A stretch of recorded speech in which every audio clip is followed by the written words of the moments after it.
الله نحمده ونستعينه ونستغفره ونعوذ بالله من شرور أنفسنا ومن سيئات أعمالنا من يهده الله فلا مضل له ومن يضلل فلا هادي له ونشهد أن لا إله إلا الله وحده لا شريك له ونشهد أن سيدنا وسندنا ومولانا محمدا عبده ورسوله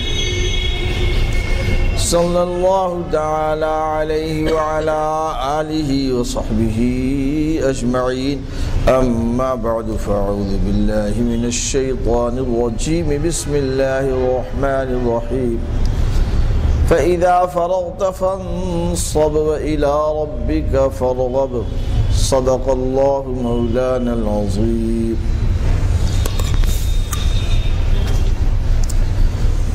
میرے محترم بزرگوں دوستوں،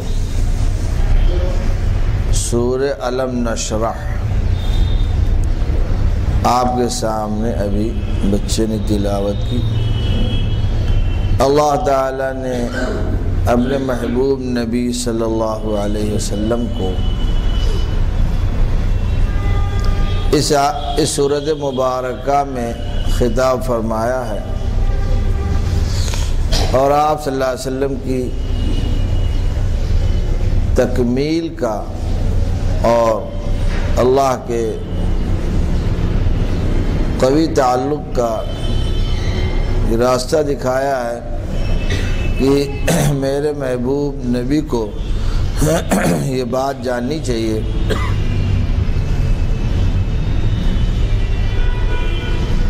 کہ آپ دن بھر کار نبوت میں، کار تبلیغ میں مصروف رہتے ہیں، دن بھر کوئی آپ کا دنیا کا مشن نہیں ہے، میرے حکموں کے ساتھ آپ پھرتے رہتے ہیں، ہر لمحہ میں آپ کے ساتھ رہتا ہوں، لیکن کچھ وقت ایسا چاہیے جس میں آپ ان تمام کاموں سے فارغ ہو کر اور تعلیم تبلیغ کا فریضہ انجام دے کر آپ میری طرف متوجہ ہوں، کچھ مجھ سے بھی راز و نیاز کی باتیں ہونی چاہیے۔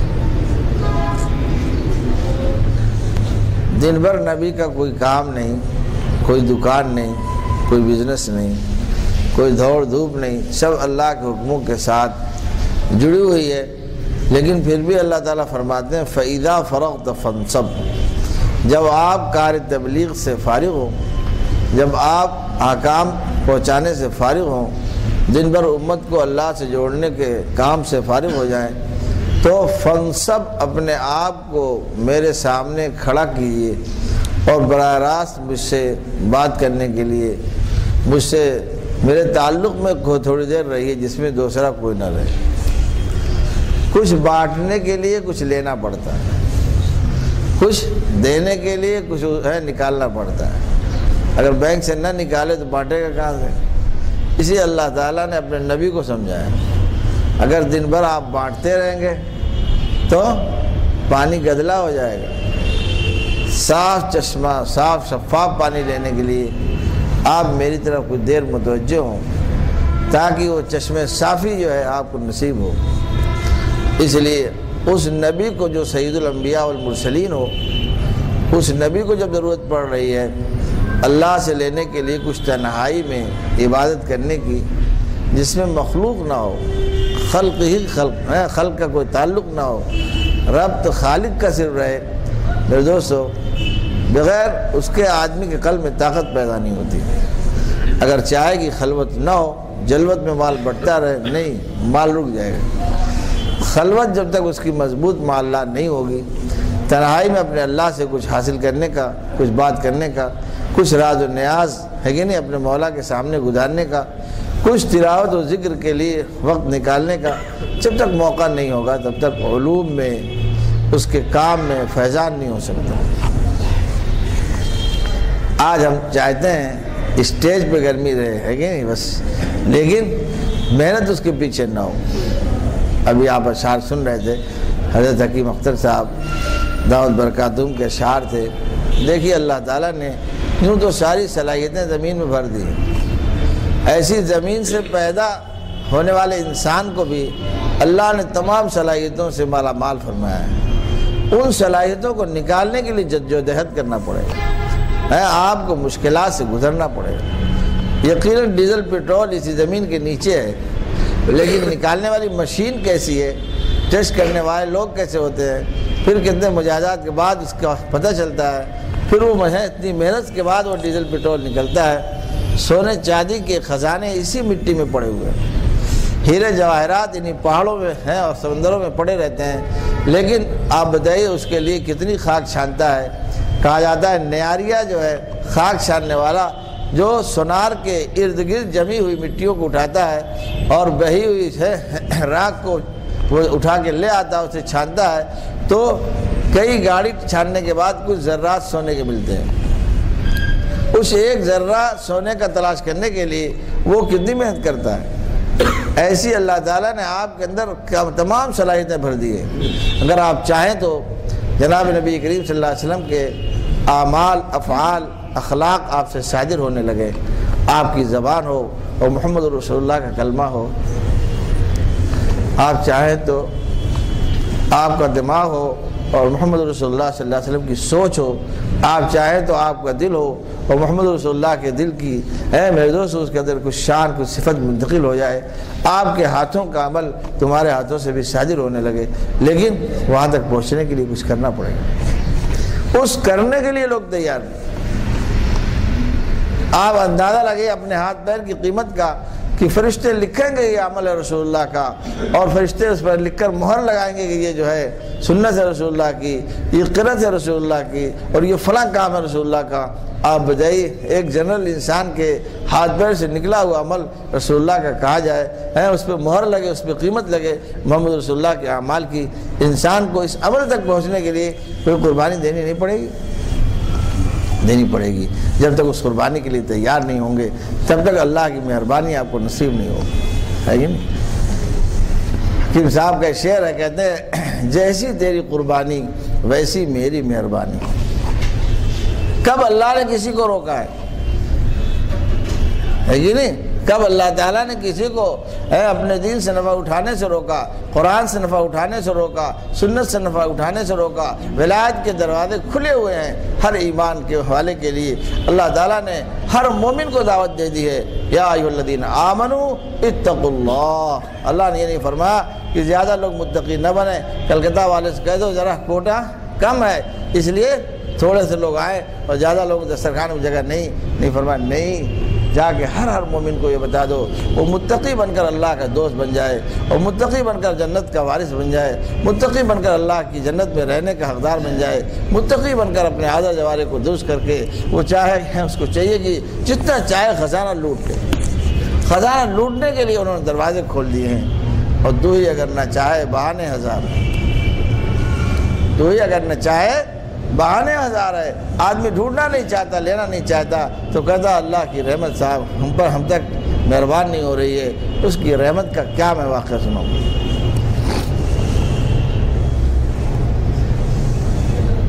ایسے تاریخ میں قصے موجود ہیں کہ انسان پڑھنے کے بعد آنکھیں کھل جاتی ہیں۔ مجھے قصہ یاد آ گیا، حکیم الامت مجدد زمانہ حضرت والا تھانوی لکھتے ہیں کہ حضرت موسیٰ علیہ السلام طور پر جا رہے تھے، دیکھا کہ صاحب سفر ہو رہا ہے، بہت سے لوگ آئے، تو اس نے بھی سوچا، شیطان جو تھا سوچا کہ ذرا ہم بھی کچھ، جیسے حاجی کو دیکھ کر لوگوں کو خیال آتا ہے کہ پرچی دے دیں وہاں دعا کر دے گا، ہے کہ نہیں؟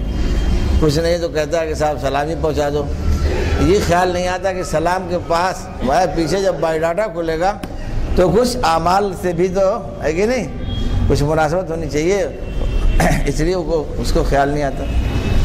تو بہرحال اس نے، شیطان نے کہا حضرت موسیٰ علیہ السلام سے کہ میرا ذرا اللہ تعالیٰ سے پیغام کہہ دیجیے گا کہ مجھے بھی کیا معاف کرنے کی کوئی صورت ہے، کیا میرے لیے بھی اللہ کی ہدایت میں کوئی گنجائش ہے، اللہ تعالیٰ کی رحمت کیا مجھے بھی نصیب ہو سکتی ہے۔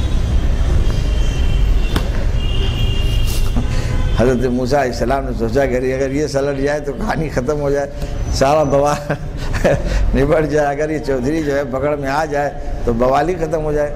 بہت سوچا کہ نہیں صاحب ضرور. بہرحال جب طور پہ پیشی ہوئی تو حضرت موسیٰ علیہ السلام کہاں، جب وہ سامنے آئے تو ساری کہانی ختم ہو گئی ہے یہ نہیں، بھول گئے. اللہ تعالیٰ نے حضرت موسیٰ سے فرمایا یا موسیٰ ادی الامانہ، موسیٰ تمہارے پاس کوئی امانت ہے، کوئی تم نے کسی کا پیغام پہنچانے کا وعدہ کیا تھا؟ تو انہوں نے کہا یا میرے مولا شیطان کا یہ پیغام میں تو بھول گیا تھا، ہے کہ نہیں، میں انہیں پا کے خود کھو نہ جاؤں. پانے کے بعد تو کھو گئے، کچھ ذہن دماغ سے بھٹ گیا. بہرحال تو اللہ تعالیٰ نے فرمایا کہ شیطان کیا کہہ رہا ہے؟ تو اس نے پوچھا کہ کیا میرے لیے بھی اللہ کیا معافی کی کوئی گنجائش ہے؟ کیا اللہ تعالیٰ کی رحمت جو ساری چیزوں کو وسیع ہے، کیا مجھے بھی اس کا کچھ حصہ مل سکتا ہے؟ اللہ نے فرمایا کہ جا کے شیطان سے کہہ دو کہ اگر آدم کی قبر کو بھی سجدہ کر لے تو میں معاف کر دوں. وہ جنت کا دروازہ خود بند کیے ہوئے ہے، میں نے اس کے لیے جنت کا دروازہ بند نہیں کیا ہے. وہ آنا نہیں چاہتا، لیکن میری طرف سے جا کے بتاؤ کہ اس کو بھی صلاح عام ہے یاران نقطہ داں کے لیے، سب کے لیے، اس کے لیے بھی دروازہ کھلا ہو. خیر اور بقیہ احکامات لے کے آئے. پھر اس نے ملاقات کی اور پوچھا کہ صاحب میرا بھی کچھ ہرا بھلا ہوا؟ حضرت موسیٰ علیہ السلام نے فرمایا کہ ہاں راستہ کھل گیا ہے کہ نہیں، تم آؤ، تمہیں جو ہے اس کا جو ہے اس کی پوری داستان سنائی اور کہا کہ اللہ تعالیٰ فرماتے ہیں جا کے کہہ دو آدم کی قبر کی طرف بھی سجدہ کر لے تو میں معاف کر دوں.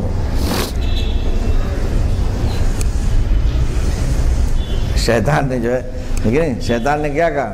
شیطان نے کہا کہ اگر میں نے آدم کو زندہ سجدہ نہیں کیا تو اس کو مردہ سجدہ کیا کروں گا؟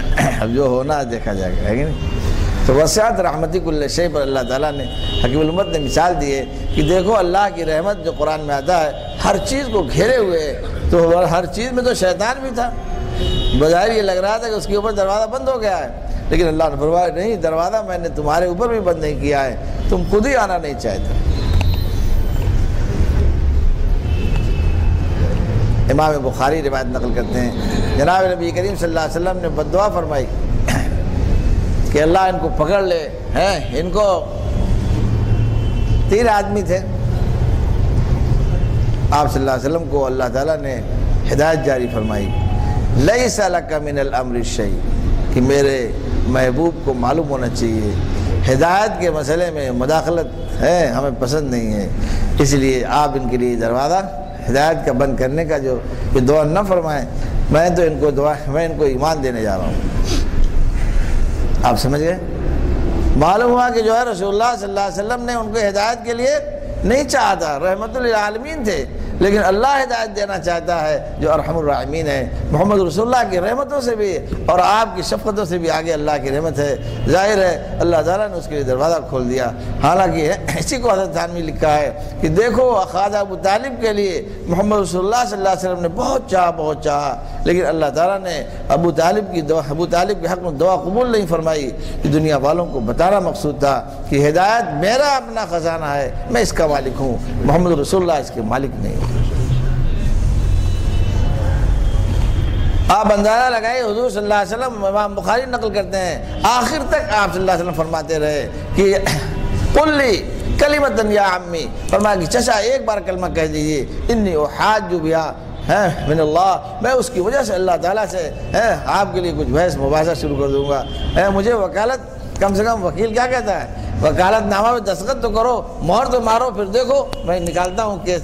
لیکن جو ہے خواجہ ابو طالب ایمان نہ لا سکے اور میرے دوستوں اس کی وجہ سے رسول اللہ صلی اللہ علیہ وسلم کو بھی بہت غم ہوا تھا. لیکن میں کہتا ہوں آپ دیکھیے ایک طرف اتنی محنت تھی اور دوسری طرف ویشی جو ہے طائف فتح ہوا تو ویشی نے کہا کہ میں شام جا رہا ہوں. لوگوں نے ساتھیوں نے سنا تم شام جا کے کیا کرو گے؟ محمد رسول اللہ کہیں شام ہونے والی نہیں ہے، سب چیزیں ان کی صبح میں داخل ہوں گی، شام بھی فتح ہوگا، ایران بھی فتح ہوگا، لیکن قیصر و کسریٰ بھی ٹوٹیں گے، تم بھاگ کر کہاں جاؤ گے؟ ارے اس سے اچھی کوئی جگہ نہیں، قدموں میں آؤ، اگر تم چاہتے ہو تو اللہ تعالیٰ تمہیں کوئی ہدایت کا راستہ عطا فرما دے. وحشی نے اپنی ہدایت کا اگر ارادہ فرمایا، میرے دوستو رسول اللہ صلی اللہ علیہ وسلم نے تو ان کو چاہ بھی نہیں تھا، اللہ تعالیٰ ان کی ہدایت کا فیصلہ فرما رہے ہیں، ان کے ایمان کا فیصلہ فرما رہے ہیں، پیشی داخل ہوئے۔ آپ اندازہ لگائیے، امام بخاری نقل کرتے ہیں کہ جیسے سرکار کے سامنے ویشی پہنچے تو انہوں نے کہا، آپ صلی اللہ علیہ وسلم نے دیکھتے ہی فرمایا انت وحشی، فرمایا کیا تو وحشی ہے؟ ان کی شکل صورت جو ہے بہت دھاگڑ قسم کے، کالے کلوٹے، بالکل کہا جاتا ہے جیسے پیپا کا، کہتے ہیں جیسے پیپا کا کپا ہوتا ہے، فرمایا ایسی دکھائی پڑا، تو یہاں بیٹھتے تھے۔ آپ نے پورے کبھی ملاقات نہیں تھی، کبھی دیکھا نہیں تھا، آپ نے فرمایا انت واشیون، اس نے کہا یا رسول اللہ میں واشی سراپا گنہگار۔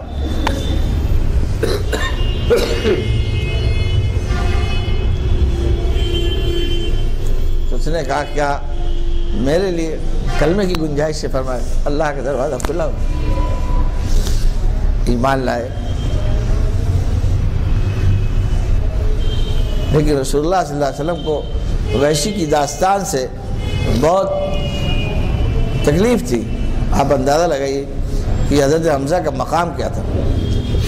امام بخاری نقل کرتے ہیں حضرت حمزہ کے لیے ابو سفیان نے جب بدر میں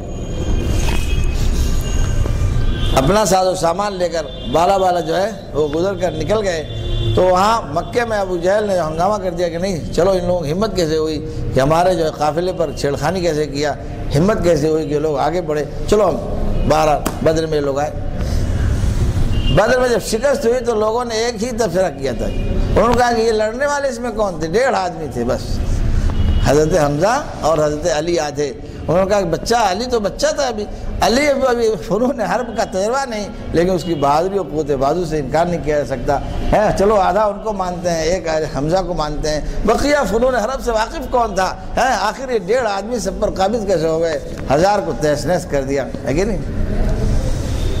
آپ سمجھ گئے؟ لکھا ہے کہ عرب کا مشہور پہلوان ہے حضرت حمزہ کی طرف سے گزر رہا تھا، انہوں نے کہا یا مقطعۃ البذور، فرمایا کیا ہے فلانے اس کی ماں جو تھی عورتوں کو ختنہ کرتی تھی، تو اس نے کہا کہ او فلانیہ کے بیٹے، سنا تو میرے بھتیجے کو کچھ برا بھلا کہتا ہے؟ سن ادھر۔ اب کہا جیسے وہ کھڑا ہوا، فرمایا کہ جب تلوار حمزہ کی سر پہ پڑی تو کسیلی کی طرح کٹ کے 2 ٹکڑے ہو گئے، کیلا کا ٹکڑا ہے جیسے کیلا کٹتا ہے ایسے ہی کٹ گئے۔ لوگ دیکھتے رہے کہ اس کی زرہ کیا ہوئی اور اس کے اوپر موٹے موٹے لوہے کے جو لگے سیکڑیں کیا ہوئی۔ کہا جاتا ہے کہ حضرت حمزہ کی جب تلوار کسی چیز پہ پڑتی تھی تو رکتی نہیں تھی، کتنی بھی سخت ہو اس کو ان کے زور بازو میں اللہ تعالیٰ نے تاثیر رکھی تھی کہ وہ 2 ٹکڑے کھٹا کھٹ کرتے ہیں۔ کہتے ہیں کہ کأنہ کلمس الذائب، امام بخاری نقل کرتے ہیں جیسے وہ گزرا ہوا کل ہے، اس کا کوئی اثر نہیں، ایسی وہ چیخنے چلانے والا پہلوان گزشتہ کل کی طرح نیست و نابود ہو گیا۔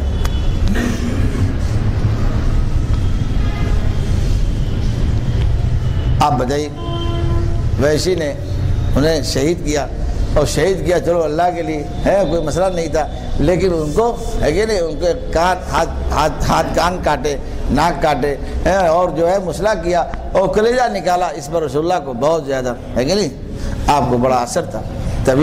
طبیعیات سے تو نبی بھی ہے کہ نہیں متاثر ہوتا ہے، اس لیے اس کے بعد آپ صلی اللہ علیہ وسلم نے پوچھا تھا کہ کیا وحشی حل انت تقدر ان تغیب عن، فرمایا کہ کیا تم اس بات پر قادر ہو کہ میرے سامنے جو اپنا چہرہ نہ لاؤ، اسی کہ تم جب گزرتے ہو تو مجھے میرے چچا حمزہ کا واقعہ یاد آتا ہے اور مجھے تکلیف ہوتی ہے، اور جب مجھے تکلیف ہوگی تو تمہارا تو ستیہ ناش ہو جائے گا۔ اس لیے لکھا ہے کہ اولیاء کی تکلیف اگرچہ غیر اختیاری ہو پھر بھی جو ہے اس کا نقصان جو ہے چلا ہی جاتا ہے، اس کے نقصان سے پھر بچنا بہت مشکل ہوتا ہے۔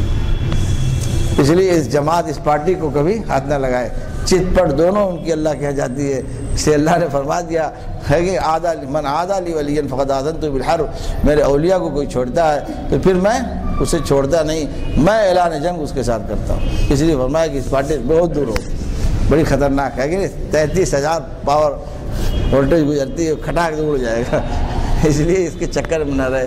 تو بہرحال اس کا اثر یہ لکھا ہے محدثین نے، بہت عجیب بات لکھی ہے کہ وحشی جو ہے پوری زندگی شراب پیتے رہے، اور وحشی کو بار بار جو ہے سزائیں دی گئی، لیکن محمد رسول اللہ کے دل کی قدرت کا اثر وحشی کو برداشت کرنا پڑا، اور وحشی تھے یہ رذیلہ چھوٹ نہیں سکا۔ اس کی وجہ لکھی تھی کہ وہ پرانی عادت جو تھی وہ رہ گئی، اور رسول اللہ کے دل پر جو بار تھا لیکن پھر بھی ایمان لائے تھے، حضور نے تو معاف کر دیا تھا، اس کا اثر ہوا۔ جب مسلمہ نے دعویٰ کیا نبوت کا تو اس وقت جو ہے اس نے وحشی نے ارادہ کیا تھا کہ اب میں کوئی ایک بڑا کام کر جاؤں جس سے اسلام پر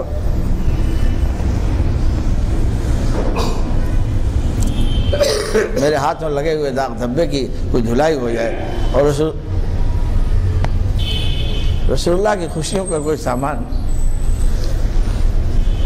چنانچہ وہی نیزہ لے کر وحشی مسلمہ کی طرف بڑھے، اور جا کے جب دیکھا تو وحشی نے اس نیزے کو جو رکھ کے مارا، تو پھر ہے کہ نہیں، تو ایک ہی نیزے میں وار بہت سٹی کے ماہر تھے نیزے بازی میں، مارا تو ایک ہی نیزے میں پار ہو گئے، اور شور ہو گیا کہ کالے نے جو ہے کسی کالے غلام نے مار دیا سردار مسلمہ کو۔ چلا ہے خیر، بخاری نقل کیا ہے، گویا کہ گرگٹ کی طرح تھا وہ، ہے کہ نہیں، اس کا بھورا کلر تھا۔ تو جب انہوں نے مارا تو رسول اللہ صلی اللہ علیہ وسلم کو خواب میں دیکھا، آپ نے فرمایا کہ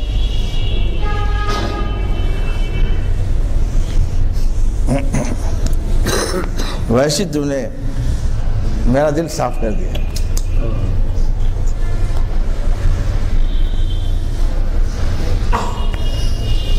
تو بھائی اللہ تعالیٰ کی رحمت کا دروازہ کھلا ہوا ہے، جو چاہے آئے، ہے کہ نہیں، لیکن موقع ہمیں نہیں، نہ تلاوت کا، نہ ذکر کا، نہ اللہ کے دیے ہوئے احکامات حاصل کرنے کا، نہ اس کو سیکھ کر عمل کرنے کا، بس اندھیری دھندلی چل رہی ہے کہانی، ہے کہ نہیں۔ بہرحال بہت بات ہو گئی، مجھے تھوڑی سی بات سنانی تھی۔ اللہ تعالیٰ نے اپنے نبی کو فرمایا، تو نبی سے بڑا اور کسی کا مقام ہو سکتا ہے؟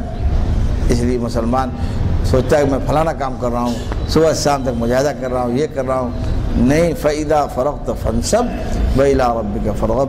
اللہ نے نبی سے کہا آپ ان سب کاموں سے فارغ ہو کر آپ میرے ساتھ ذرا کوئی تھوڑی دیر تک۔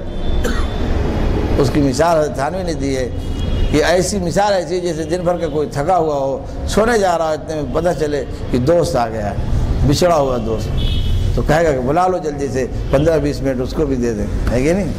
آنکھ مل کر بیٹھ جائے گا۔ اللہ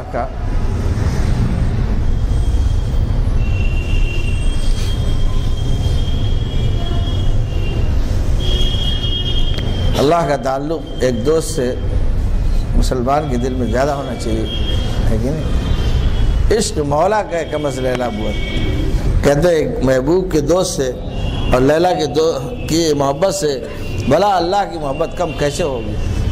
اس کی محبت تو اور بڑھنی چاہیے، ہے کہ نہیں۔ خواجہ صاحب نے فرمایا ہے مدت کے بعد ایک تیری یادوں کا سلسلہ، مدت کے بعد ایک تیری یادوں کا سلسلہ، ایک جسم ناتواں کو توانائی دے گیا، یہ قلب ناتواں کو توانائی دے گیا۔ فرمایا کہ یہ دل جو ناتواں تھا، کمزور تھا، لیکن میں جب ان کی یاد آئی تو یاد آتے ہی اس میں جھریاں پڑنے لگیں، اٹھ کے بیٹھ گیا، لیکن نہیں، اور اس میں طاقت آ گئی۔ اس لیے میرے دوستو، اللہ تعالیٰ جب اپنے نبی کو یہ حکم دے رہے ہیں، یقیناً اس عمل میں کچھ طاقت ہے، لیکن اس عمل کی ضرورت ہے کہ تھوڑی دیر اپنے اللہ کے ساتھ کچھ وقت گزارے۔ ہمارے حضرت والا فرماتے تھے کہ نبی کوئی کام، حضرت والا شاردوئی نے ایک بات فرمائی، یاد آ گئی مجھے، فرمایا کہ دیکھو نبی کا کوئی کام وہ غیر اللہ کے لیے تھوڑی تھا، سب اللہ ہی کے، لیکن ایک تو یہ ہے کہ محبوب کی زیارت ایک تو براہ راست کرنا ہے، اور ایک محبوب کی زیارت مخلوق کے آئینے میں کرنا ہے۔ مخلوق کی خدمت بھی خالق کی خوشی کے لیے کر رہا تھا، لیکن یہ بالواسطہ فوٹو دیکھ رہا تھا وہ، اور یہ ہوا کہ چلو زیارت کر لو، تو ظاہر ہے زیارت کرنے کا لطف بڑھے گا کہ نہیں بڑھے گا۔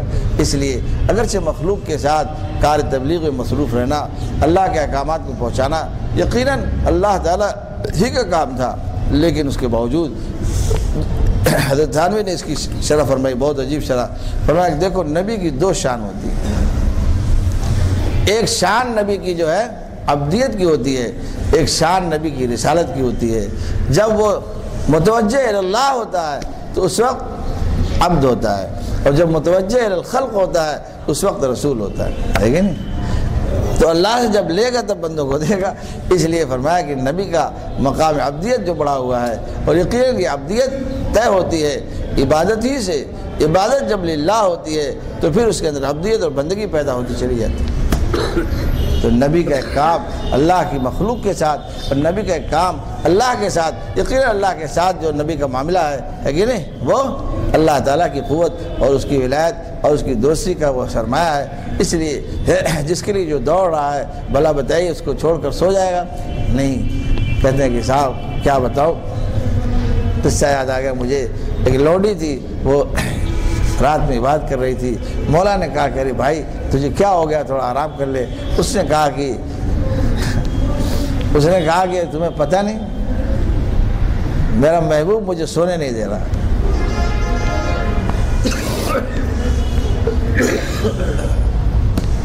وہ مجھے بلا رہا ہے۔ تو اس نے سمجھا کہ ارے ایسی بات مت کہو، ہے کہ نہیں؟ فرمایا کہ ارے اگر اس کو محبت نہ ہوتی تو مجھے بلاتا اور تمہیں سلاتا۔ اس کو مجھ سے محبت ہے، اس لیے اس کی محبت کے صدقے میں میں یہاں کھڑی ہوں، ہے کہ نہیں؟ بات بہت ہوگی۔ اللہ تعالیٰ دعا کرو اللہ تعالیٰ ہم سب کو فہم سلیم عطا فرمائیں، اور ہم سب کو اپنی محبت، ہمارے قلوب کو اپنی محبت کے لیے قبول فرمائیں، منتخب فرمائیں۔ وآخر دعوانا الحمدللہ رب العالمین، الحمدللہ رب العالمین، والصلاة والسلام علی سیدنا و مولانا محمد النبی الامین وعلی آلہ وصحبہ اجمعین۔ اللہم انکا عفو کریم تحب العفو فاعف عنا، اللہم اصلح لنا شاننا کلہ ولا تکلنا الی انفسنا طرفۃ عین، یا مقلب القلوب ثبت قلوبنا علی دینک، یا مصرف القلوب صرف قلوبنا علی طاعتک، اللہم وفقنا لما تحب وترضى من القول والفعل والهدي والنية إنك على كل شيء قدير. اللهم إنا نسألك علما نافعا ورزقا واسعا وشفاء من كل داء. اللهم إنا نعوذ بك من علم لا ينفع ومن قلب لا يخشع ومن نفس لا تشبع ومن دعاء لا يسمع. اللهم إنا نسألك من خير ما سألك منه نبيك وخليلك سيدنا مولانا محمد صلى الله تعالى عليه وسلم، ونعوذ بك من شر ما استعاذك منه نبيك وخليلك سيدنا مولانا محمد صلى الله تعالى عليه وسلم. رب اغفر صلى الله تعالى على خير خلقه أجمعين برحمتك يا رب.